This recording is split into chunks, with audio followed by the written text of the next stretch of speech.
Good morning बेटा। Last video में हम जीन एक्सप्रेशन इन यूकैरियोट्स की बात कर रहे थे, लेकिन कुछ प्रॉब्लम्स के कारण वो वीडियो स्टॉप हो गया था। Let's start with the topic. Eukaryotes में हम डिस्कस कर रहे थे कि जीन एक्सप्रेशन कैसे होगा, जिसमें हमने बात करनी शुरू की थी कि वेरियस स्ट्रक्चरल जीन, इसके आपको PDF फाइल पहले मिल गई थी, आप एक बार समझ लीजिए उनको। Various structural genes are involved in the particular metabolic pathway which are not located adjacent to the one another. हमने कहा था कि स्ट्रक्चरल जीन प्रोकैरियोट्स में जब हम बात कर रहे थे वो सारे साइड बाय साइड लाइक कर रहे थे, लेकिन यहाँ पे वो नहीं होंगे, अलग अलग मेटाबॉलिक पाथवे में चाहिए और अलग अलग कहीं बिखरे हुए मिलेंगे। Structural gene has coding, DNA का वो सेगमेंट जो किसी चीज के लिए कोड करे एक्सॉन और ना कोड करे तो इंट्रॉन। तो यहाँ पे structural gene has coding and non coding segment. Structural gene भी जरूरी नहीं है कि सारा ही काम करेगा, उसमें कुछ कोडिंग सीक्वेंस होंगी, कुछ नॉन कोडिंग होंगी। Each structural gene appears to have its own promoter gene, हर एक स्ट्रक्चरल जीन का खुद का प्रमोटर जीन होगा। There are sensor genes to pick up the changes in the intracellular environment. इनके साथ साथ एनवायरमेंटल चेंजेस को बताने के लिए वहां पे सेंसर जीन भी होते हैं। There are integrator gene to coordinate functioning of structural gene located in different parts of DNA। अलग अलग जगह जो फैले हुए हैं उनको कंट्रोल फंक्शनिंग को एक साथ लाने के लिए इंटीग्रेटर जीन होते हैं। There are enhancer and silencer gene which accelerate और retard the transcription। कुछ बढ़ा देंगे अगर रिक्वायरमेंट है तो साइलेंसर क्या करेंगे, घटा देंगे, ये भी एक्स्ट्रा है। Gene regulation is also thought to depend on histone and non histone protein. ये भी अपना फैक्टर बहुत बड़ा डालते हैं कि वो लूजनिंग हुई नहीं हुई उसके बेसिस पे। This is all about the gene expression in eukaryotes. Next देखिए, advantages of regulation of gene action की क्या क्या फायदे हैं इस मैकेनिज्म के। And operon is a unit of transcription, transcription की एक यूनिट है। It is not beneficial for the cell to use of its, मतलब ये सेल के लिए बिल्कुल भी यूजफुल नहीं होगा कि वो अपनी एनर्जी को जिस एंजाइम की जरूरत नहीं है उसको भी बनाने में लगा दे। तो इसके थ्रू क्या हो जाता है, ये मैकेनिज्म जहां जिसकी रिक्वायरमेंट है सिर्फ वो बनाने के काम आता है, तो एनर्जी सेव हो जाती है। Gene regulation enables the cell to adjust their metabolism की किस चीज की एनवायरमेंट, मतलब कैसा एनवायरमेंट है उसमें कौन सा मेटाबॉलिज्म मतलब प्रोडक्ट्स की हमें रिक्वायरमेंट है उसके अकॉर्डिंग सिर्फ उसको ही एक्टिवेट करते हैं। Gene regulation also play a role in growth and differentiation में भी काम आएगा। Constitutive gene keep the functioning, ये हमेशा काम करते रहते हैं। They need not be repressed, वो कभी काम नहीं रुकते। देयरफॉर रेगुलेटर और operator gene are not associated with them, उनके साथ वो मैकेनिज्म काम ही नहीं करता। Tissue specific gene, gene that are expressed by certain tissue only, जो सिर्फ कुछ एक स्पेसिफिक टिश्यू में काम करें। हाउस कीपिंग जीन या कॉन्स्टिट्यूटिव जीन, जो ऑल द टाइम, कुछ ऐसे जीन हैं जिनका काम कभी खत्म नहीं होता, वो सिर्फ काम करते रहते हैं, उन्हें कहते हैं हम हाउस कीपिंग जीन। यहाँ पे आपका जीन एक्सप्रेशन वाला टॉपिक कवर होता है। Start with the new topic, human genome project. It is comprehensive and international effort, बहुत बड़ा था, इंटरनेशनल बहुत सारी कंट्रीज इन्वॉल्व थी। 1990 में ये जो प्रोजेक्ट था वो स्टार्ट हुआ था, जिसमें पूरे जीनोम का मैपिंग की गई थी कि कंप्लीट जेनेटिक मेकअप का पता करने के लिए। Nucleotide sequence of DNA of each chromosome. Human genome consist of, मतलब पूरी सीक्वेंस पता करने के लिए कि 3 × 10⁹ 3 बिलियन नाइट्रोजनस बेस पेयर से वो मिलके बना है, वो पता चला। द कॉस्ट ऑफ सीक्वेंस, एक नाइट्रोजनस बेस पेयर के लिए कॉस्ट थी $3। दैट मीन्स ओवरऑल लगभग अप्रोक्सीमेट 9 बिलियन $, मतलब बहुत बड़ा और महंगा प्रोजेक्ट था। Human genome project launched on October 1990 में लॉन्च हुआ US department of energy USDE के through and national institute of health. Soon it is joined by the many countries, जैसे फ्रांस, जापान, जर्मनी, चाइना और इनसे जुड़ गए थे। गोल्स क्या क्या थे ह्यूमन जीनोम प्रोजेक्ट के? To determine the sequence of 3 billion base pair present in the human genome, उनकी सीक्वेंस बताना एग्जैक्टली कि किसके बाद क्या है। To identify and determine the function of all approximate 20 से 25 हजार जीन जो थे ह्यूमन DNA के, उनका पूरा फंक्शनिंग बताना। To identify and point out the specific gene that cause genetic disorder, क्यों जेनेटिक डिसऑर्डर हो रहा है इसका कॉज पता करने के लिए। और जितनी इन्फॉर्मेशन यहाँ से आ रही थी उन्हें डाटाबेस एग्जैक्टली स्टोर करने का जो मैकेनिज्म था वो भी इसी के अंडर था। जितने भी डाटा एनालिसिस के लिए टूल्स बनने थे वो भी इसी के अंडर था। Transfer the technology to the other sector of industries की इस इंफॉर्मेशन को आप बायोटेक्नोलॉजी या हेल्थ इंडस्ट्रीज, अलग अलग इंडस्ट्रीज में यूज कर सको। जितने भी लीगल सोशल इश्यूज थे मतलब लोगों की बहुत सारी भावनाओं को जो ठेस लग रहा था, उनके बेसिस पे जितने इश्यूज हो रहे थे वो भी ये प्रोजेक्ट टैकल करने वाला। और ये मेगा प्रोजेक्ट अक्टूबर 1990 से शुरू हुआ और 2003 के अंदर कंप्लीट हुआ। मैथोलॉजी इसके अंदर क्या यूज़ की गई थी, 2 डिफरेंट टाइप की मेथड्स इसमें यूज़ किए गए to identify all the genes that are express in the RNA molecule. This technique is called express sequence tag. ठीक है, एक तो एक्सप्रेस सीक्वेंस टैग EST, आप नाम कर लीजिएगा, इससे ज़्यादा डिटेल आपके नहीं आएगी। सीक्वेंसिंग द टोटल जीनोम, मतलब जितने भी कोडिंग और नॉन कोडिंग रीजन थे, उसके बाद उनको एक पर्टिकुलर रीजन में अलग अलग वो कहाँ लाई कर रहे हैं, सीक्वेंस का पता लगाने के लिए सीक्वेंस एनोटेशन मैकेनिज्म को यूज़ किया गया था। फीचर्स क्या थे ह्यूमन जीनोम प्रोजेक्ट के? Total number of nucleotide base present in the human genome is, ये पता लगा था कि 3164.7 मिलियन है। एवरेज जीन लगभग क्या है 3000 basis, but their size very greatly. ठीक है, एक एवरेज जीन लगभग इतने बेसिस से मिलके बना है, लेकिन वो चीज़ वेरी कर सकती थी। The largest human gene is dystrophin, सबसे बड़ा जीन है, इसमें अकेले में 2.4 मिलियन बेस पेयर हैं, ये इससे पता चला था। Total number of gene present in human genome, लगभग आपके पास 30,000 जीन प्रेजेंट है। मैक्सिमम नंबर ऑफ जीन जो 296 अकेले क्रोमोसोम नंबर 1 पे प्रेजेंट हैं, और मिनिमम नंबर 231 वाई क्रोमोसोम पे हैं आपके पास। Almost all 99% of nucleotide base pair exactly in all human beings वो मैच करता है, बाकी 0.1% vary. Functions of more than 50% of discovered gene not known, जितने भी जीन पता हुए उनमें से 50% का काम आज भी नहीं पता चला। Repeated sequence of nucleotide make up a major portion of human genome and only less than 2% code for the protein. सिर्फ जितने भी हैं टोटल उसमें से 2% ही हैं जो प्रोटीन के लिए कोड कर रहे हैं, बाकी क्या है आपके पास non coding. They provide information of chromosome structure और इवोल्यूशन के बारे में बताया।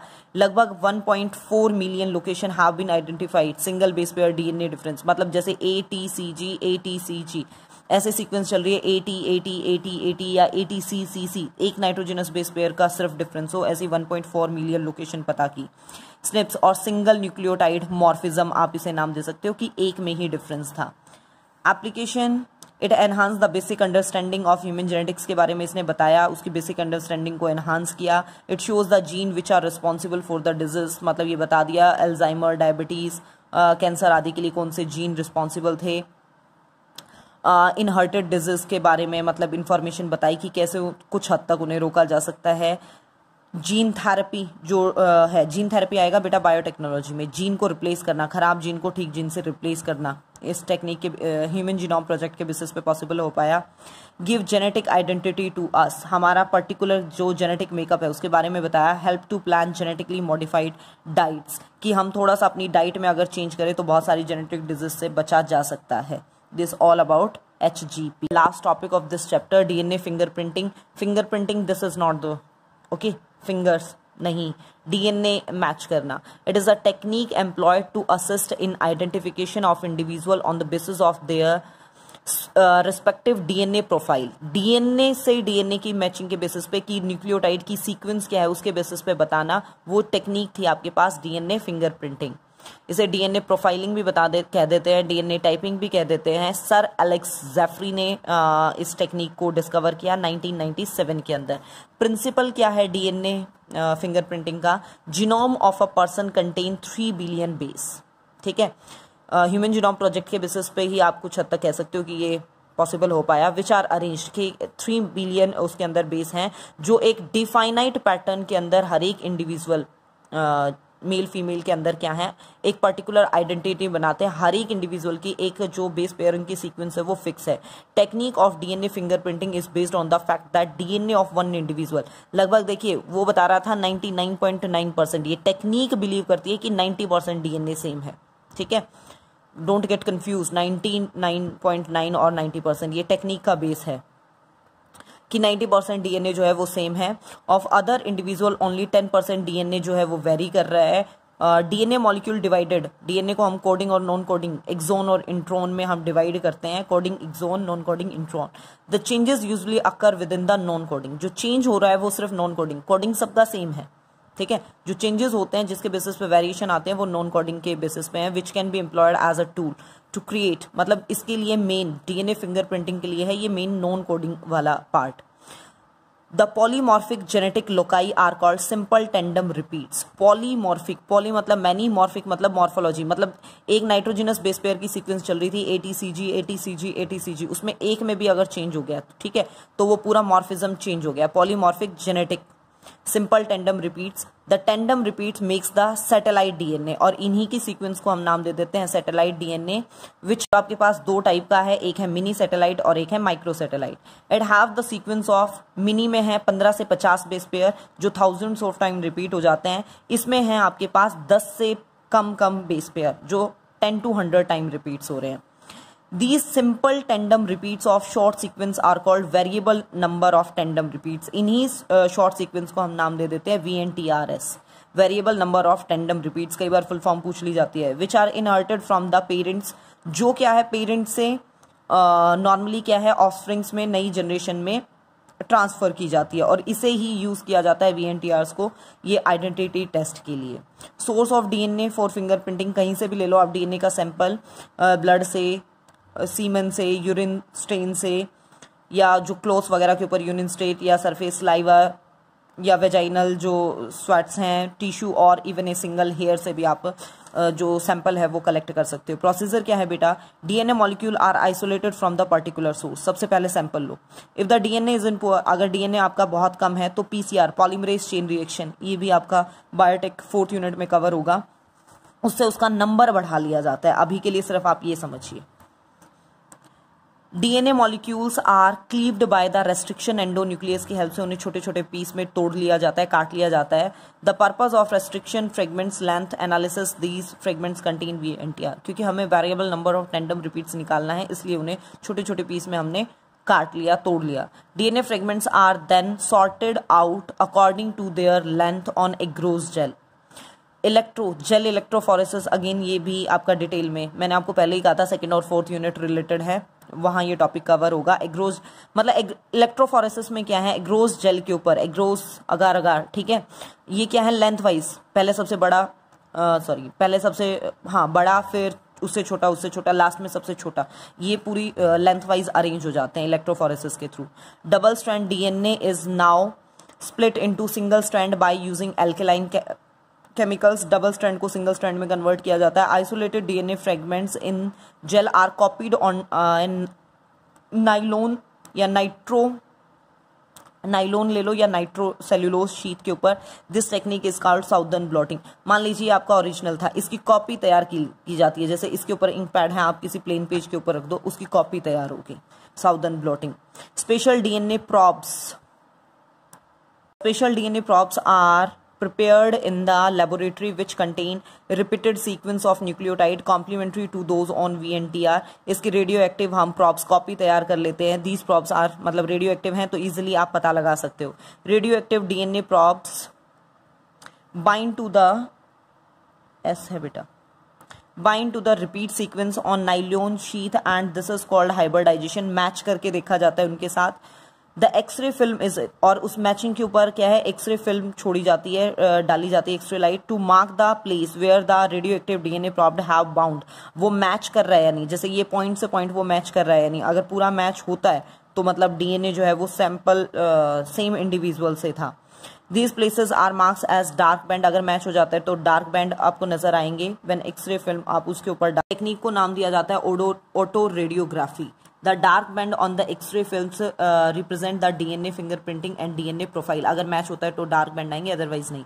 एक बार डायग्रामेटिकली देखिए आप इस प्रोसेस को। देखिए बेटा, डीएनए फ्रॉम द सोर्स आपने ले लिया, DNA of the suspected individual. मान लीजिए आपने ये क्राइम साइट से उठाया और आपको मेरे ऊपर डाउट है तो आपने मेरा सैंपल ले लिया। दोनों को सेम रेस्ट्रिक्शन एंडोन्यूक्लियस की हेल्प से आप कट डालोगे। ये ध्यान रखना कि रेस्ट्रिक्शन एंडोन्यूक्लियस आप सेम रखो, अदरवाइज वो साइट मैच नहीं करेंगे। उन्हें नाइलॉन नाइट्रोसेल्यूलोज शीट के ऊपर आपने ले लिया है।